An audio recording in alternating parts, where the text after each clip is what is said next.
What is something about yourself that sounds totally made up but is 100% real? I built a 13-foot tall T-Rex with Christopher Walken's head. And New York Magazine called it highbrow and brilliant. My dad's name is Luigi and my uncle's name is Mario. They are brothers. ETA. I forgot to add that my dad is also a plumber. I died first. And then was born. I've told this story a few times on Reddit. But I enjoy telling it, so here we go again. During the cesarean to bring me into the world, there was some major complication on my mother's end.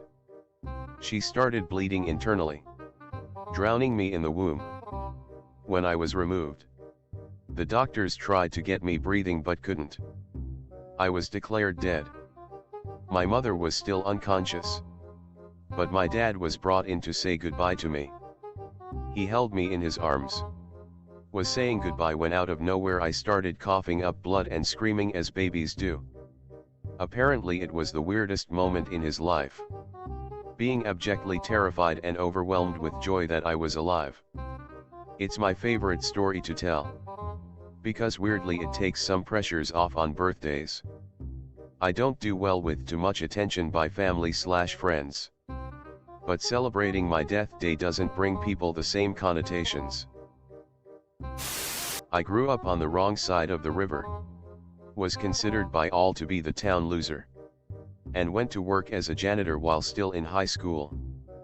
Then, in my 40s I set a goal for myself while still working full-time to take one class at a time until I either graduate or die. Whichever comes first. At age 49 I finished my Bachelor's of Science degree. At age 52 my MBA. And age 61 my PhD. Never let the arrogant elitists define who you are or what you can be. My great-grandma ran a brothel back at the turn of the 20th century. She was Algonquin and people were pretty racist back then, so she had a hard time getting business. Since it was a coastal town, Maine, she bought up a couple leaky old rowboats and would load them up with hookers and booze and row them out to the ships at night. When ships came into port, most of the crew would get shore leave and hit the bars and brothels in town. But they always had to leave a few sailors on the ship to keep an eye on it. My great-grandmother figured those guys had money too and probably felt left out. She basically set up water-based lot lizards. Or Uber hoes. My grandpa and his sisters grew up in the brothel and no one would talk to them or socialize with them. My grandpa met my grandma picking green beans for a local farmer. They fell in love. When they wanted to get married they had to leave the state to get away from her family that were utterly disgusted that she would marry the son of a whore. So they ran off to Detroit because GM was hiring, and that's how my family came to Michigan. I never graduated high school, but I have a bachelor's degree. I was homeschooled and my mom never went through the legal steps to actually get me a real diploma. So she made one in Photoshop that was then used to get me into this podunk community college that didn't verify it. From there I got my associate's degree, which I then used to get into a decent university where I got my bachelor's. I homeschooled and didn't have a legit transcript when I applied for college. I made one on my computer. They accepted it. I was shocked. I am allergic to lettuce. Like I carry an AP pen allergic. Removed. I was once sponsored by the Crunk Energy Drink Company for sailing. I imagine I was the only sailor on their list. I literally just emailed them saying that I sailed and asked if they wanted me to put stickers on my boat. They sent me a few cases of the drink. T-shirts. Hats. The works. My car was known as the Crunk Mobile. That's badass. In Minnesota in the 70s. I was 16 taking my driver's test. Nervous as hell. A highway patrol officer was the road tester back then, which was even more nerve-wracking. But I thought I was doing pretty good the whole time because I had lots of practice with my parents. Then towards the end of the driving test, I was at a T intersection across from a hospital. I was hesitant to turn onto the road because traffic was busy. I could tell the officer was getting a little impatient, but he was nicely telling me to be a little aggressive. Suddenly at the hospital across from us, someone pushed out a screen from a window on the third floor psych ward. A woman jumped out the window onto a garage roof underneath, then jumped to the ground and ran across the road right by us. The officer had me turn around. I was in my mom's car and chase the girl in the neighborhood. When I would pull up to a stop sign during the chase, he would say, "Go, go, go. Just go through it." After a while, when she started to get away, he gave up with me being the chase driver and told me to head back to the DMV office. I was a complete shaking mess at this point, ready to accept the fact I would not get a license anytime soon. Devastating for a 16-year-old boy. He grabbed my score sheet, said, "You passed," and handed it to me.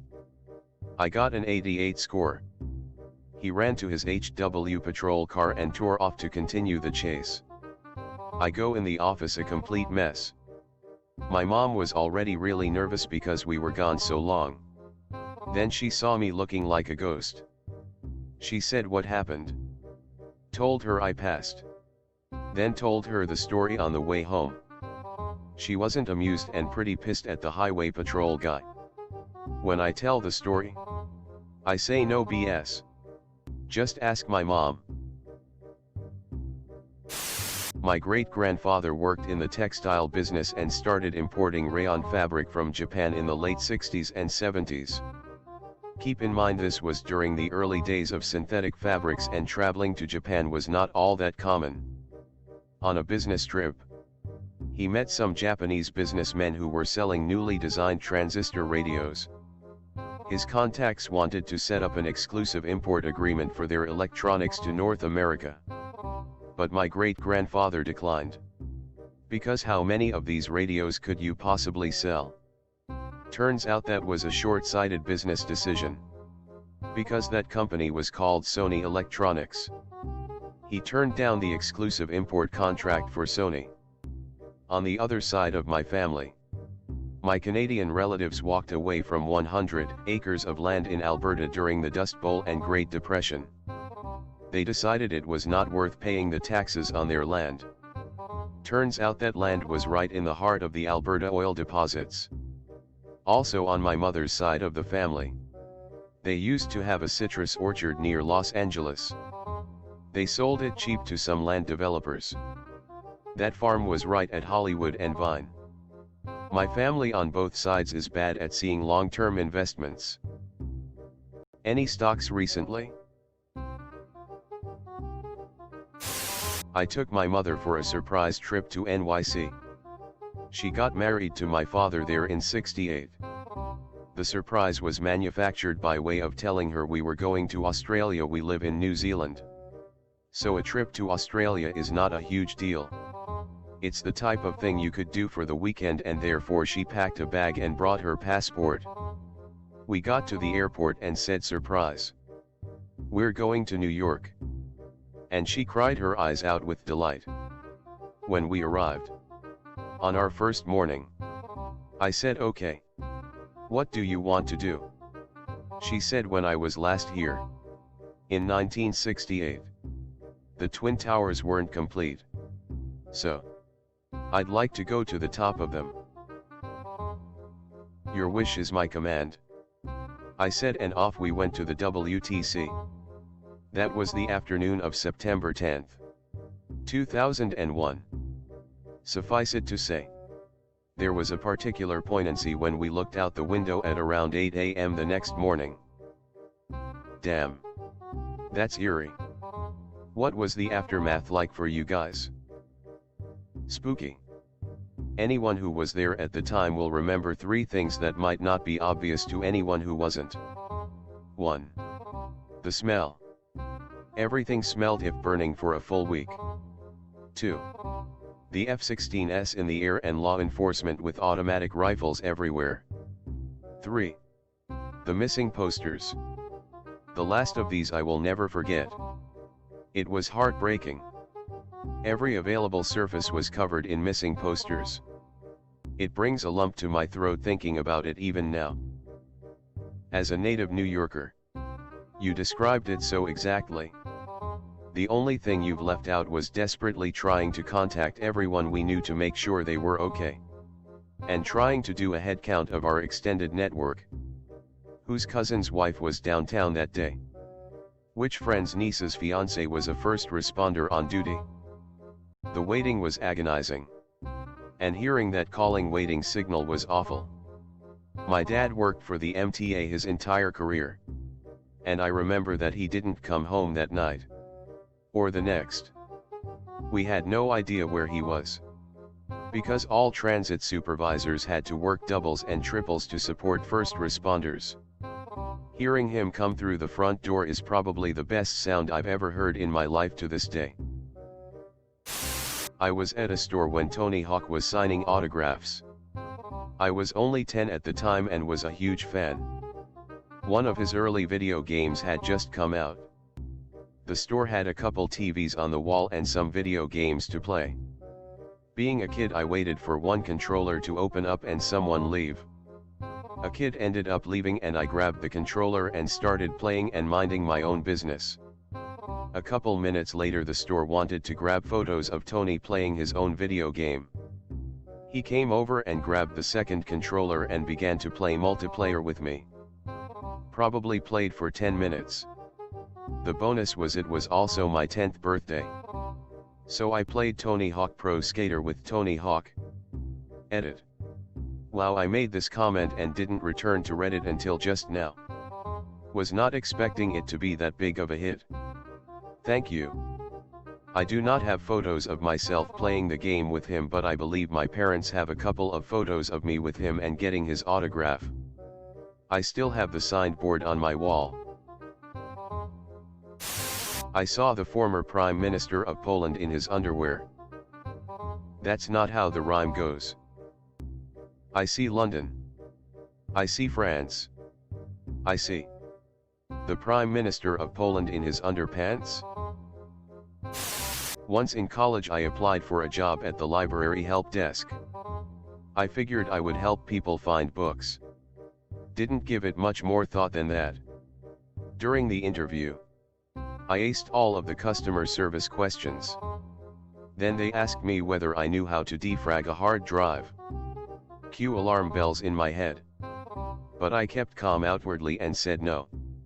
But you can teach me. I worked in IT for 3 years by accident. They were too nice to fire me.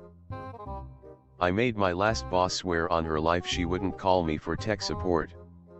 They call my cell when I'm sick in bed and ask how to reinstall the printer not a dang week later. It's always the printers that get you. You can be a 55-year-old CTO. But when then CEO's printer stops working, you're the one who has to open it up and pretend like anyone knows how to fix a printer. Printers are the reason we have free software. Richard Stallman wanted to change the behavior of a printer and couldn't get access to the source code. So he went and started an entire social movement to ensure people could get and change source if they wanted to. Dedication. I found out my father wasn't my biological father in 10th grade biology class. We were learning about blood types and traits. I raised my hand thinking I was a smart ass. Your chart isn't accurate. My dad has AB negative and I'm O positive. My teacher said I think your mom has some explaining to do. And we all chuckled. Turned out, he was not my father. A horse threw me in the air when I was a child. But I wasn't on his back. He grabbed the skin of my back with his teeth and yeeted me. Asshole horses. I had one bite my back and stomp on me. My mum didn't believe me till she saw the teeth marks later. My husband, I'm 30, has been my best friend since I was 7. He was the new kid at school and I walked up to him and said, "We are going to be best friends." He said, "No, we aren't." Leave me alone. I bugged him every day for 2 weeks before he finally said, if I'll be your friend, will you shut up about it? We were married 20 years later. Proved his ass wrong. My dad kidnapped me and took me to Singapore for very malicious purposes I'm sure you could imagine. I was 15 and my dad literally had fake documents and suitcases filled with random clothes. When we got there we went to a sketchy hotel and after 15 minutes he went to the bar. A bit after that, some guy just walks in. I was confused but he began muttering saying I was too pale and too old and he left. I called my dad but he didn't answer so I climbed out through the window and went to the police. They put me on a plane home that same hour. I don't really tell people because it's a bit of a crazy story and sounds made up hence why it's here but yet. Holy fucking shit. Are you okay?